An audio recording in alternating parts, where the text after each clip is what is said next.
నమస్తే. ఆ, మొన్న పెట్రోల్ మీద 3 రూపాయలు తగ్గిస్తే మస్తు మురిసిపోయిండ్రు కదా, కానీ అలా ఇంకో 7 పైసలు ఎక్కువనే పెంచిండ్రు. పైసలుంటే ఎంతకైనా మంచిది, ఓ 10 లీటర్లు కొట్టుపెట్టుకోండి, 30 రూపాయలు మిగులుతాయి. అట్లనే డీజిల్ మీద ₹1.90 పెంచిండ్రులా. సరే కానీ హెడ్లైన్స్ ఇద్దాం. పెద్దలు జానారెడ్డి గారి చమత్కారాలు, సర్కారోళ్ళు పెట్టిండ్రు నవ్వుల నమస్కారాలు.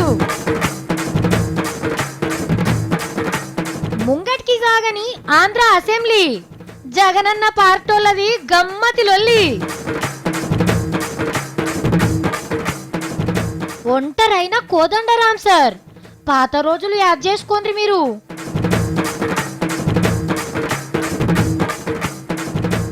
ఆర్ట్ ఆఫ్ లివింగ్ లా కొత్త ఇద్దెలు, దొంగలు కట్టిండ్రు మిద్దెలు. రైతు కోటీశ్వరుల జాడల సత్తి. పేపర్ రా ఇంట్లో వచ్చిందా పేపర్? ఏ పేపర్ లేదు, రాలేదు. కోటేశ్వర పేరు ఇంట్లో రాలేదా? రాలేదు. ఉన్నారు? ఏ లేరు, ఇల్లు ఎవరు లేరు. నీకు తెలియని ఆన్లో చూస్తావు. నేను అప్పుడే చెప్పాను, ఈ నూతన తెలంగాణ రాష్ట్రంలో ఇది సాధ్యం కాదు. ఈ ప్రజాస్వామ్య విలువలు గల రాజ్యాంగబద్ధంగా నడుచుకొని భావితరాలకు మనం ఆదర్శంగా నూతన ఒరవడితో నడిచే విధంగా మీరు మేము కలిసి పనిచేసి దూసుకుపోతూ రాజ్యాంగానికి లోబడి పనిచేద్దాం. మొన్నటి బడ్జెట్ మీద నిన్న మొత్తం ప్రాక్టీస్ చేసి ఇవాళ అసెంబ్లీలో ఏకపాత్ర అభినయం ప్రదర్శించిండు పెద్దలు జానారెడ్డి గారు. ఈటల రాజేందర్ గారు ఏడున్నది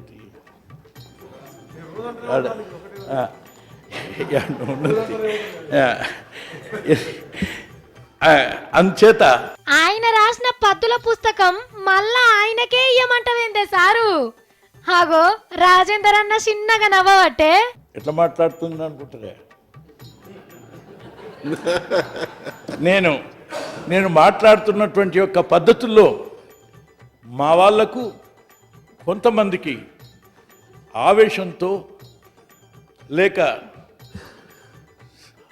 ఇష్టం వచ్చినట్టుగా దూకుడుగా పోవట్లేదనేటువంటి వాళ్ళ ఆలోచన. దానికి వాళ్ళ విమర్శ ఎదుర్కోవాలి. ఇప్పుడు బడ్జెట్లో ఉన్నటువంటి అంశాలు, మీరు చేసిన తప్పిదాలు లేక మీకున్న అనాలోచిత విషయాలు ఈ ప్రభుత్వానికి చెప్తే, ఈ సత్యాలు వాస్తవాలు చెప్పినందుకు మీతోటి నాకు బాధ. ఈ 2 బాధలు భరించాల్సినటువంటి పరిస్థితి నాకు ఇప్పుడు ఏర్పడ్డది. అధికార వర్గానికి ప్రతిపక్షానికి ఇద్దరికి మీరే పెద్దలు సారు. తప్పది. మాటలతోటి ఆవభావ చేష్టాలతోటి ఈ ప్రజాస్వామ్య స్ఫూర్తికి తగ్గట్టుగా ఉండదు అని చెప్పి మీరు భావించి నన్ను దీవించండి అని చెప్పి మీ అందరిని తదాస్తు చెప్పింది కానీ ఇక నువ్వు షురూ చెయ్యు. అరే టైంకి సీఎం సార్ లేనట్టున్నాడు కదా సీట్లా. సరే చేసేది లేదు కాబట్టి అనుకున్నా ఏం లేదు కదా. నీ నా విప్పిచ్చుడు చల్లగుండా ఎంతసేపు ఊరిస్తావు సారు, ఇక కానీయు. ఇది ఆశల పల్లకిలో ఊరేగుతున్న మాదిరిగా ఉంది. ఇది అంకెలతో ఆటలాడుకుంటున్నారు, మాటలతో గారడి చేస్తున్నారు, మమ్మల్ని మైమర్పించాలని ప్రయత్నం చేస్తున్నారు, ప్రజల్ని భ్రమింపజేయటానికి నిరంతరంగా కృషి చేస్తున్నారు. కానీ ఇది సాగదు, గుణపాఠం వస్తుందని చెప్పి మీ అందరికి మనం వాహ్వా ఏమన్నా చెప్పినవా సారు కవిత? 3 ముచ్చట్ల చెప్పాలనుకున్నది మొత్తం చెప్పినావు. ఏదో సరిపోతామేమో, సర్దుకుంటామేమో, అటు ఇటు తిప్పుతామేమో, అడ్జస్ట్మెంట్ చేస్తామేమో అంటున్నారు. ఒకవేళ అవసరమైతే బడ్జెట్లో పెడతామని అన్న హామీ ఇవ్వాలి. మాకంటే మీరు ఎక్కువ రీసెర్చ్ ఉన్నారు సార్, మా దాంట్లో జాయిన్ అవుతారు స్వచ్ఛంద శస్త్రం. ఇక్కడి నుంచి పోయినాక అక్కడికి వస్తుంది. ఇంత ఇంట్రెస్ట్గా బడ్జెట్ పాఠం చదువుతుంటే సభలకెళ్ళి ఎవరన్నా కదిలితే ఒట్టు, ఎవరన్నా ఫోన్ చేసిండ్రో ఏమో జానారెడ్డి గారి చమత్కారాలు మిస్ అవుతుండ్రని సీఎం సారు మళ్ళా అసెంబ్లీకి రానే వచ్చిండు. హైదరాబాద్కి రాష్ట్రపతి సార్ వస్తున్నాడని మతలబు రాగానే నేను లోపల పెద్ద జానారెడ్డి గారు మాట్లాడుతూ విన్నాను. వారికి చాలాసేపు సబ్జెక్టు టైం కావాలని వారు అన్నారు. దయచేసి తమరు జానారెడ్డి గారు రేపు కంటిన్యూ చేయొచ్చు. 1:30కి షార్ప్గా మనం క్లోజ్ చేసుకుంటే ఈ వాస్తవాలని రిసీవ్ చేసుకొని మళ్ళా అధ్యయనం చేసి మదనం చేసి రాష్ట్రాన్ని పటిష్టంగా చేయడానికి ప్రయత్నం చేయాలనేటువంటి సీరియస్ ఉన్నట్టుగా ముఖ్యమంత్రి గారిని నేను భావిస్తూ అభినందిస్తున్నాను. బడ్జెట్ మీద ఇవాళ ముత్యమంతనే మాట్లాడిండు, కడమది రేపు మాట్లాడతాడట.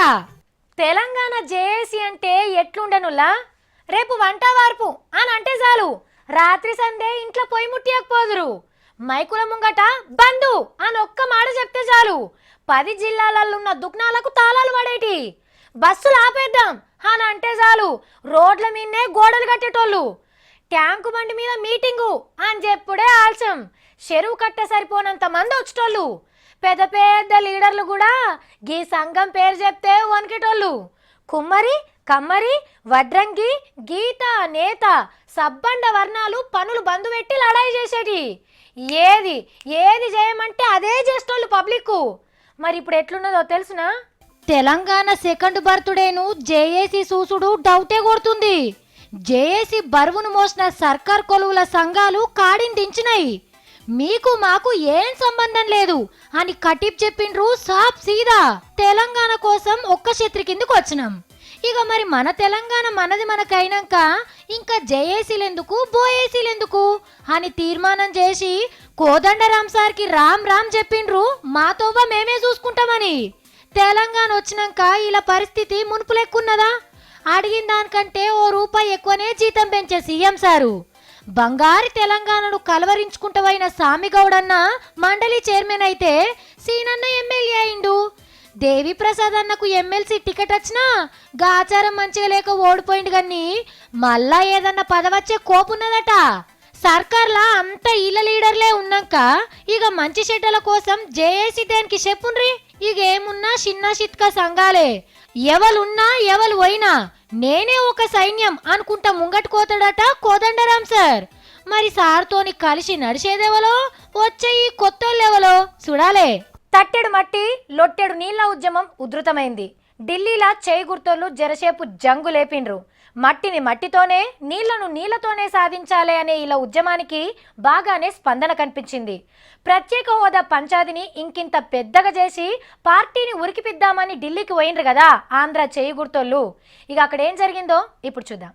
ఇగో గివ్వే తట్టెడు మట్టి లొట్టెడు నీళ్లు. అమరావతి పండుగ కచ్చి మోడీ సార్ ఇచ్చిన వస్తువులు ఆయనకాయనే అప్పచెప్దామని ఆంధ్రాకెళ్ళి ఢిల్లీకి పట్టుకొచ్చిండ్రు. ప్రత్యేక హోదా కోసం 1 కోటి సంతకాలు పెట్టించి ఈ డబ్బాలల్లో నింపుకొచ్చిండ్రు. Sonia Gandhi madam, Manmohan Singh sir, Rahul Gandhi sir కూడా సంతకాలు పెడితే 1 కోటి 3 సంతకాలు అయినాయట. మోడీ సార్ సర్కార్ను తల్లి కొడుకులు ఖండాలుగా ఖండించినాక మన్మోహన్ సింగ్ సార్ కూడా నోరు తెరిచిండు ఆంధ్రాకు ప్రత్యేక హోదా ఇయ్యాలని. ఎన్నడూ మాట్లాడని మనిషి గింత గట్టిగా సపోర్టు చేసే వరకు రఘువీరారెడ్డి సారు చిన్నగా సంబరవల్లే. ఈ మీటింగ్ అయిపోగానే ఏపీ భవన్ ముంగట ధర్నా పెట్టిండ్రు. మందిని కూడా మాగానే జమ చేసుకొచ్చిర్రు. అప్పుడెప్పుడో మాయమైన లీడర్లు మళ్ళా గీయాల దర్శన భాగ్యం కల్పించిండ్రు. నినాదాలు ఎక్కువయ్యే వరకు పోలీసు వాళ్ళు వచ్చి అరెస్ట్ చేసి బస్సులు ఎక్కించిండ్రు. అసెంబ్లీలో ఒక్క సీటు కూడా లేని చేయి గుర్తోళ్ళు ఢిల్లీకి పోయి లడాయి వేస్తుంటే ఆంధ్రాని వెళ్తున్న చంద్రాల సార్ వాళ్ళకు ఏం అనిపించకుండొచ్చునా? కుండలుంటేనే కదా గంటలకు వచ్చేది, పర్సులుంటేనే కదా పైస చేతికొచ్చేది, కరెంట్ ఉంటేనే కదా ఫ్యాన్ తిరిగేది, టీవీ ఉంటేనే కదా మీరు తీన్మార్ వార్తలు చూసేది, నేను చదివితేనే కదా మీకు నచ్చేది. కొంచెం ఎక్కువైందిలే, నాకు కూడా గట్లనే అనిపించింది. అయినా ఉంటేనే కదా అని అన్ని మాటలు చెప్పి ఈమెం చెప్తుంది అని అనుకుంటుందా? మాటలతో చెప్పుడు కంటే వీడియోలు చూపించుకుంటా చెప్తే మీకు ఈజీగా అర్థమవుతుంది. గుర్తుపట్టిండ్రా ఇదేందో? ఏంది క్రికెట్ ఆట మైదానమా? కాదు, ఇంకా పార్టీ మీటింగ్ కోసం సాఫ్ చేసి పెట్టిన జాగనా?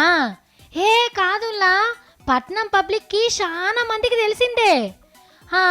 ఇక మీరు చెప్పలేరు కానీ ఇది గండిపేట చెరువు. సుక్క నీళ్లు లేక పలుగుడు పట్టింది. గుండ్లు రాళ్ళు బోళ్ళు తేలి చూస్తందుకు పోయినోళ్ళ గుండె వలిగేటట్టు అయ్యింది చెరువు.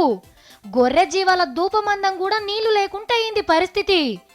ఎండ చల్లబడ్డాక పోరగాన్లు పోయి క్రికెట్ ఆట ఆడుకుంటుండ్రట. 10 ఏళ్ల తర్వాత మళ్ళా గింతటి పరిస్థితి వచ్చిందట. కానీ నీళ్లున్నప్పుడు ఎట్లుండేది గండిపేట చెరువు అంటే? ఐతారం పూట పిల్ల జల్లని తీసుకొని పిక్నిక్కి పోయేటోళ్ళు. బయటి దేశంలోకి వెళ్ళి తిరొక్క పక్షులొచ్చి గీ చెరువు మీదనే బతికేటి. చుట్టుపక్కల వ్యవసాయానికి మంచి ఆదేరు ఉండే ఈ చెరువు. పట్నం జనాలు గండిపేట చెరువు నీళ్లు దాగి బతికేటోళ్ళు. ఉస్మాన్ సాగర్ చెరువు కూడా గుంజుకుపోయింది. ఇక గీ 2 చెరువులు ఎండిపోయే వరకు హైదరాబాద్ జనాల దూపదీరుడు కూడా కష్టమే ఉంది. మళ్ళా ఎన్న నిండుతాయో ఎన్నడు చేపలు దుంకులాడతాయో. ఈ వార్తను నేను కింద కూర్చొని చదవాల అద్దులే అందరికి కనబడేది. మళ్ళా కెమెరా అన్న రెడీయా? నేను స్టార్ట్ చేస్తున్నా. ఇవాళ ఆంధ్ర అసెంబ్లీ అలా జరిగింది. జగనన్న ఇలా మాట్లాడాడు. దీని మీద చంద్రాల సారు ఆ విధంగా ముందుకెళ్దామన్నాడు. ఈ వార్తని ఇట్లనే సాగదీస్తే మీకు ఏమో అర్థం కాదని నాకు తెలుసు. చెప్పదలుచుకుంది చెప్పండి, లేదా మా నాయకుడు లేడు మేమెవరూ మాట్లాడము, ఆయన అనుమతి లేకపోతే మేమెవరూ మాట్లాడడానికి మాకు పర్మిషన్ లేదని అదన్నా చెప్పండి.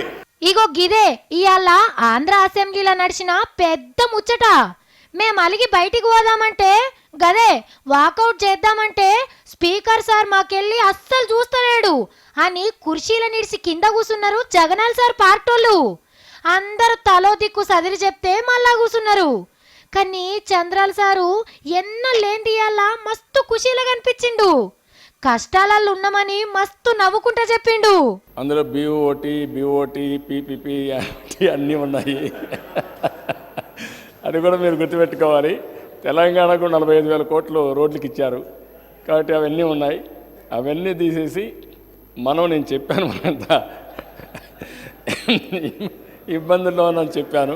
జగనాల్ సార్ కూడా ఇలా జోష్లనే మాట్లాడిండు.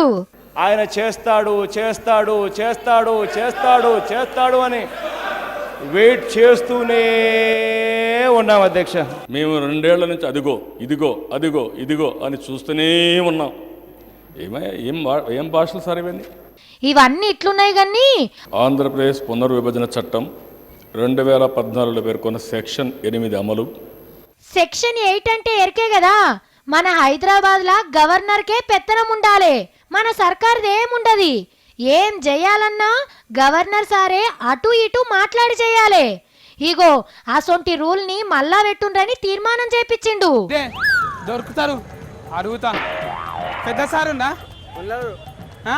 ఏం పని ఉన్నది నీకు? నాకు పని ఉన్నారు ఈ సార్తోని. ఇప్పుడు చదవడు, టైం పడుతుంది. టైం పడుతుందా? పక్కగరి గిరిదవారి ఆయకార్ బంగ్లా కాడేమో ఇద్దరు పడుతున్నాడు. ఏంకేం పని గాడా? అడుగుతా ఎట్లాగన్నా చేసి పట్నం అంతా గాలిస్తా. ఏడున్నా కానీ దొరకవాడతా. ఒక్క ఫార్ దొరకాలే మొత్తం జిందగీ సూపర్ హీట్ అయిపోతుంది. అవును తమ్మి, బయట ఎండలు మస్తీటుగానే ఉన్నాయి కానీ నువ్వేం దేవులాడుతున్నావు?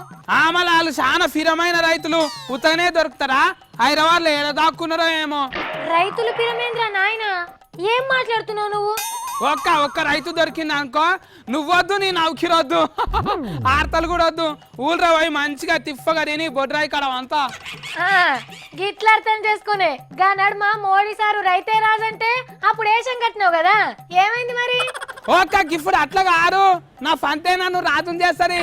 మంచిగా తెల్ల పంచ కట్టుకొని అరుగుల మీద కూర్చొని పొద్దున్నే పేపర్ చదువుకుంటిగా. అబ్బా, ఇంటి ముంగట కోడికి నూకలేస్తందుకే ఇత్తులేమంటే ఇడు కోట్ల రూపాయల పంట తీస్తాడట పెద్ద. చెరికేస్తే 50,000 వస్తాయి.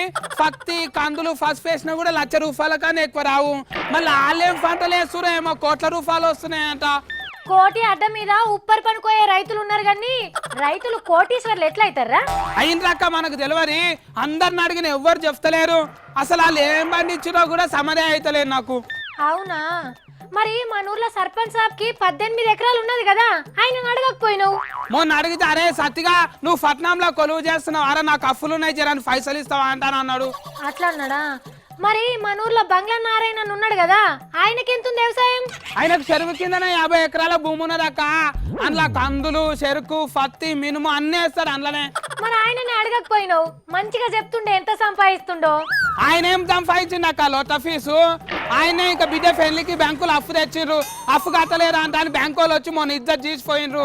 చూసినావా, ఎకరాలకు ఎకరాలు ఉన్నోళ్లే అప్పుల పాలై పురుగుల మందు తాగి పానం తీసుకుంటుండ్రు.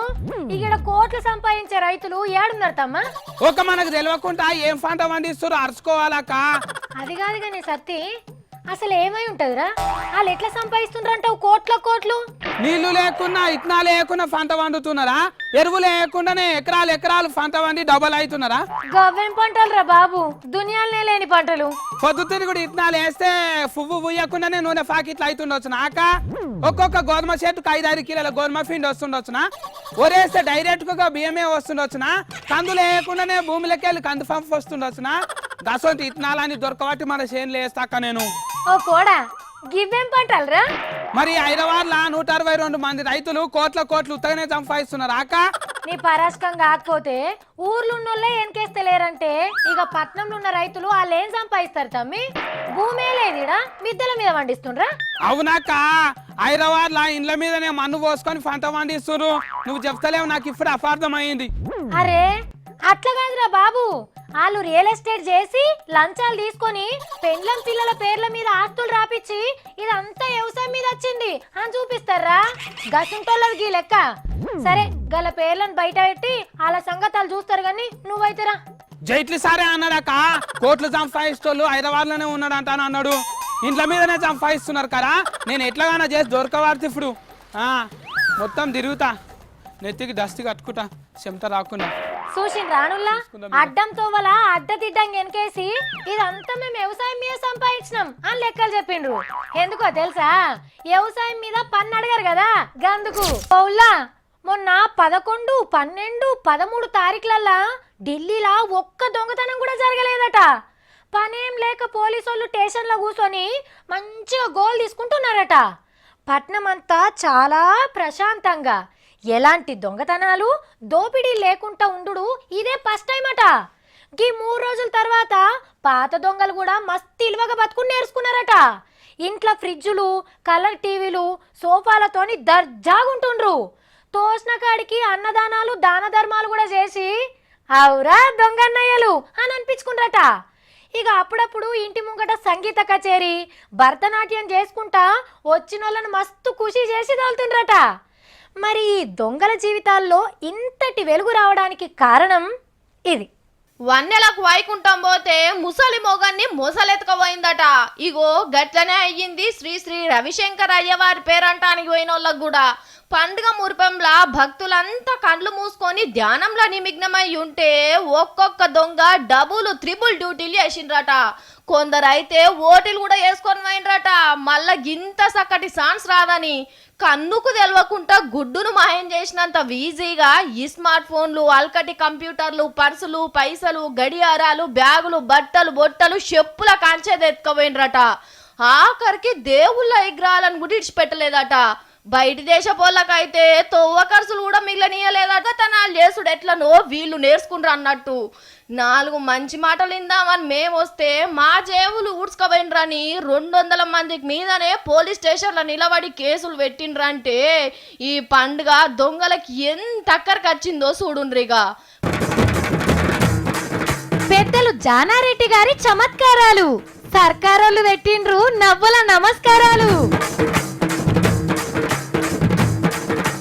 ముంగటికి సాగని ఆంధ్ర అసెంబ్లీ, జగనన్న పార్టోళ్ళది గమ్మతి లొల్లి. ఒంటరైన కోదండరాం సార్, పాత రోజులు యాద్ చేసుకోండి మీరు.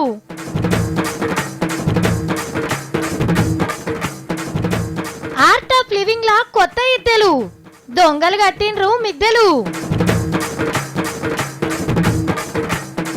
రైతు కోటీశ్వరుల జాడల సత్తి. పేపర్ రా ఇంట్లో వచ్చిందా పేపర్? ఏ పేపర్ రాలేదు. కోటేశ్వర పేరు ఇంట్లో రాలేదా? ఉన్నారు ఏ లేరు, ఇల్లు ఎవరు లేరు. నీకు తెలియదు అందులో చూస్తావు. నేను ఇలాంటికి మన ముచ్చట్లు అయిపోయినాయి. రేపు ఇంకిని ముచ్చట్లతోని మళ్ళా కలుద్దాం. అప్పటిదాకా టాటా.